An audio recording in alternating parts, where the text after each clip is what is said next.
ഭിന്നശേഷിക്കാർക്കായി പാലക്കാട് നഗരസഭ നിർമ്മിക്കുന്ന കെട്ടിടത്തിന് RSS സ്ഥാപക നേതാവിന്റെ പേരിട്ടതിനെ ചൊല്ലി വിവാദം. രാവിലെ ഡിവൈഎഫ്ഐ യൂത്ത് കോൺഗ്രസും നടത്തിയ മാർച്ച് സംഘർഷത്തിൽ കലാശിച്ചു. പ്രവർത്തകർ തറക്കല്ലിടൽ തടഞ്ഞു. കോൺഗ്രസ് പ്രവർത്തകർ നടത്തിയ മാർച്ചിലും സംഘർഷം.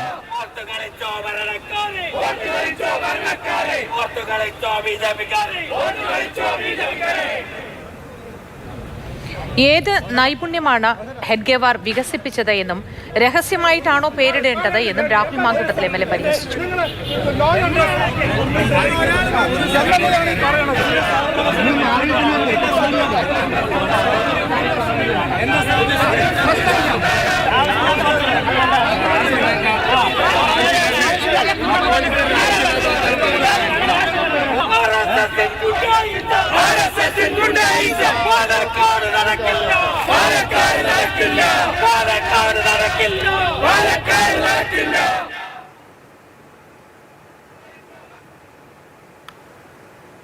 നമ്മുടെ എല്ലാവരുടെയും പൊതുവായ ഭൂമിയായ മുനിസിപ്പാലിറ്റിയുടെ ലാൻഡിൽ ഒരു RSS നേതാവിൻ്റെ പേര് കൊടുക്കുവാൻ എന്ത് പ്രസക്തിയാണ് അയാൾക്കുള്ളത് ഈ രാജ്യത്തിൻ്റെ പൊതു ഇടത്തിൽ?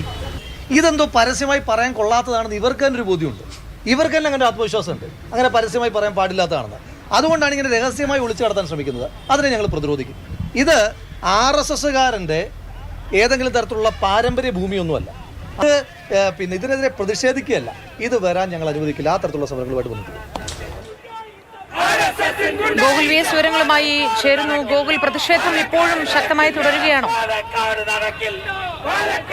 തുടരുകയാണ്. ഇപ്പോൾ പോലീസുമായി MLA സംസാരിക്കുകയാണ്. അതായത് ഈ പ്രതിഷേധം നടത്തിയവരെ അറസ്റ്റ് ചെയ്തേക്കാൻ അനുവദിക്കില്ല. കാരണം സമാധാനപരമായാണ് പ്രതിഷേധം നടത്തിയത്. പോലീസാണ് ആ പ്രശ്നം ഉണ്ടാക്കിയത്. ക്രമസമാധാന പ്രശ്നങ്ങൾ ഉണ്ടാക്കിയില്ല.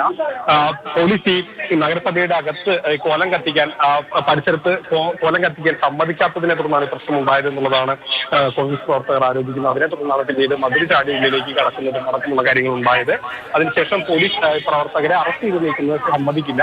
യൂത്ത് കോൺഗ്രസ് പ്രവർത്തകർ യൂത്ത് കോൺഗ്രസ് ജില്ലാ അധ്യക്ഷൻ ജയഘോഷിനെ മോചിപ്പിക്കാതെ വാഹനത്തിൽ നിന്ന് മാറില്ല എന്നുള്ളതാണ് ഈ പ്രവർത്തകർ എടുത്തിട്ടുള്ള തീരുമാനം. അതിനെ തുടർന്ന് തന്നെ പാലക്കാട് സൗത്ത് CAയുമായി ഇവർ സംസാരിക്കുകയാണ്. അതേസമയം പോലീസ് പറയുന്ന അത്തരത്തിൽ ഒരു നടപടിക്ക് കഴിയില്ല, നിയമപരമായ നടപടിയാണ്, അതുമായി മുന്നോട്ട് പോകണം എന്നുള്ളതാണ് പോലീസ് ആവശ്യപ്പെടുന്നത്. ഏതായാലും ഇതിനെ തുടർന്ന് തന്നെ ഇരു വിഭാഗവുമായി ഒരു തർക്കം ഇവിടെ ഉടലെടുക്കുകയാണ്.